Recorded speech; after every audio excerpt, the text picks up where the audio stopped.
इसके बाद जब हम आगे बढ़ते हैं तो वहाँ पे वर्ण धर्म का ज्ञान मिलता है। थोड़ा सा हम इसके इतिहास को समझते हैं।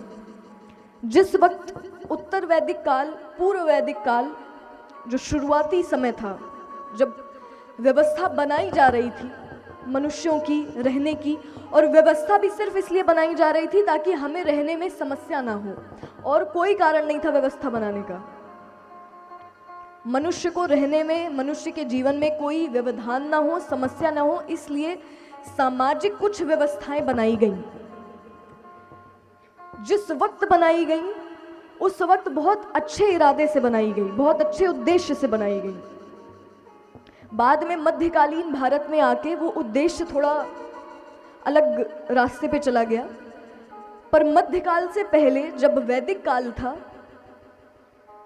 मैक्स मूलर और जो मॉडर्न लोग हैं वो उसकी डेट बताते, एनसीईआरटी में भी मिला है कि आज से लगभग 6-7 हज़ार साल पहले हमारे लिखित रूप में शास्त्र प्रकट हो चुके थे।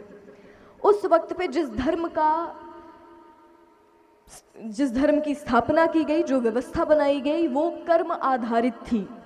कर्म आधारित यानी जब हम अपने कर्मों को मद्देनजर रखते हुए, कर्मों पर ध्यान देते हुए व्यक्ति को एक विशेष कार्य सौंपते हैं। और कर्म भी, क्योंकि हर व्यक्ति का स्वभाव अलग है, इसलिए हमारे कुछ स्वाभाविक कर्म होते हैं।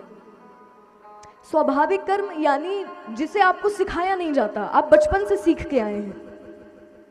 स्वाभाविक कर्म बनाए नहीं जाते, आपको बचपन से मिलते हैं। वो जिन बच्चों का मन पढ़ने में सिर्फ लगता है,